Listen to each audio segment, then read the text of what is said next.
이런 상황 속에서 어제 행안위 국감장도 명태균이라는 이름으로 뜨거웠습니다. 야권은 증인으로 출석하지 않은 김영선 전 의원 그리고 명태균 씨에게 동행 명령장을 발부를 했는데요. 그 모습도 보고 오겠습니다. 오늘 국정감사 출석 대상 증인 중 정당한 이유 없이 불출석한 김영선 증인, 명태균 증인 이상 2명의 증인을 오늘 오후 2시까지 이곳 행정안전위원회 전체의장으로 동행할 것을 명령코자 하는데 위원님 여러분 이해 없으십니까?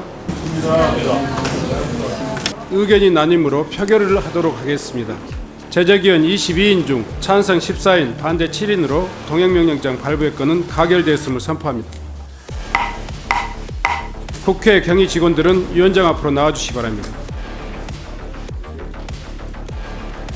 국회 경위께서는 김영선 증인과 명태균 증인에 대한 동행명령을 즉각 집행하여 주시기 바랍니다. 자, 동행명령장이 가결됐다고 선포를 하고 방망이 3번 두들기고 경위 나와라 해서 이제 집행해달라고 했지만 불발로 끝났습니다. 야권은 이제 10월 25일이죠. 종합감사 때 다시 부른다는 방침이에요. 여당은 야당이 무리하게 남발하면 이 동행명령장 그러면 돈봉투 의원들의 실명을 공개하겠다 이렇게 으름장을 놨는데요. 자, 구 변호사님. 눈에는 눈, 이에는 이, 뭐 이런 전략입니까? 그런 걸로 보이는데 사실 정치적으로는 저렇게 이제 뭐 공방을 벌이겠지만 저는 사실 각자의 절차에 맞는 그런 수범자로서의 역할을 해야 된다. 네. 돈봉투 사건에 대해서는 수사를 받는 입장에 당연히 출석해야 되거든요. 그건 그거대로 비판을 하고 이 동행명령장에 대해서는 사실 국정감사가 올바르게 이루어지기 위해서 증인을 부르는 거잖아요. 네. 그러면 여당, 야당 쪽에서 원하는 증인들이 골고루 올 수 있어야만 제대로 된 그런 증인 신문이 이루어지고 실체를 밝힐 수 있는 건데 야당이 주도해서 야당이 원하는 증인들만 오는 식이 된다라는 건 굉장히 문제가 있거든요. 네. 증인과 반대 증인이 모두 와야지 실체 진실이 이렇게 가려질 텐데 야당이 원하는 사람만 온다라고 하면 야당이 원하는 그런 사실관계만 드러나고 결국은 코끼리 다리만 드러나는 식이 됐는데 이걸 진실이다라고 밀어붙일 수가 있거든요. 요거는 올바르지 않은 것 같아요. 그래서 균형 있게 해줘야 될 것으로 보이고 아까 그 법적 조치에 대해서 한 가지만 더 부연 설명을 하자면 네. 여당 의원들이 왜 법적 조치하지 않느냐. 이 수사가 진행되고 있으니까 그래요. 지금 수사하지 말라는 사람도 없고 수사 통해서 실체 진실을 가리자고 하는 입장은 다 일관되거든요. 정치자금법 위반에 관한 그렇죠. 수사. 그리고 네. 그거를 하다가 파생되는 사건이 있으면 당연히 여죄 수사로 갑니다. 근데 고발하지 않으니까 뭔가 있는 게 아니냐라는 논리라면 이재명 대표는 불륜설 제기했던 여배우에 대해서 법적 조치 안 했잖아요. 같은 논리가 적용되기 때문에 그런 식으로 이게 사실관계를 반대로 확정시키려는 시도는 별로 옳지는 않다고 생각합니다. 네. 명태균이란 문제적 인물이 여권을 뒤흔드는 가운데 한동훈 대표가 거듭해서 비판의 목소리를 내고 있습니다. 들어보겠습니다.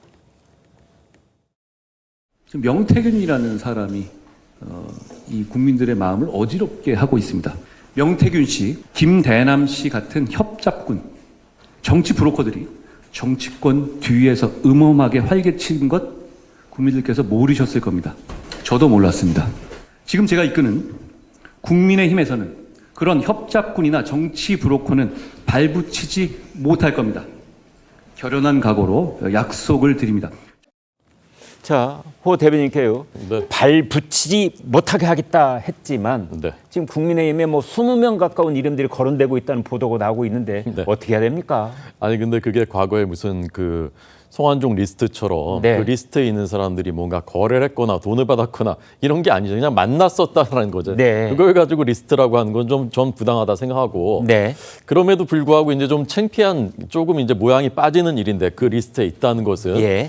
근데 유일하게 이제 그 리스트에 빠져 있는 사람은 한동훈 대표죠. 그렇네요. 네. 한동훈 대표는 정치 개혁을 늘 얘기해 왔고 네. 모든 게 공적인 통로로 이루어져야 한다는 게 이제 소신 지론이지 않습니까? 네. 그러니까 선거 때 김건희 여사의 사적인 텔레그램 메시지도 답을 안 했잖아요. 네. 그러니까 그런 그 명분을 이제 갖고 있다라고 생각하고 본인이 그 추구하는 그 철학에 이제 맞는다 생각하고 어제 한동훈 대표가 기자들이 물어보니까 김건희 여사 문제에 대해서 이제 언급하는 것이 네. 그것은 이제 유불리를 따져서 하는 것이 아니라 옳은 일, 해야 할 일이라면 한다는 이제 그런 취지다라고 얘기했거든요. 네. 그런 그겁니다. 앞으로도 저는 그런 그 스타일, 그런 자신의 소신대로 나갈 것이라고 저는 생각합니다. 하나 궁금한 것이요. 네. 지난 7월에 있었던 국민의힘 전당대회 전에 말이죠. 네. 가장 유력한 당대표 후보였던 한동훈 후보에게 왜 명태균 씨가 접근하지 않았을까요?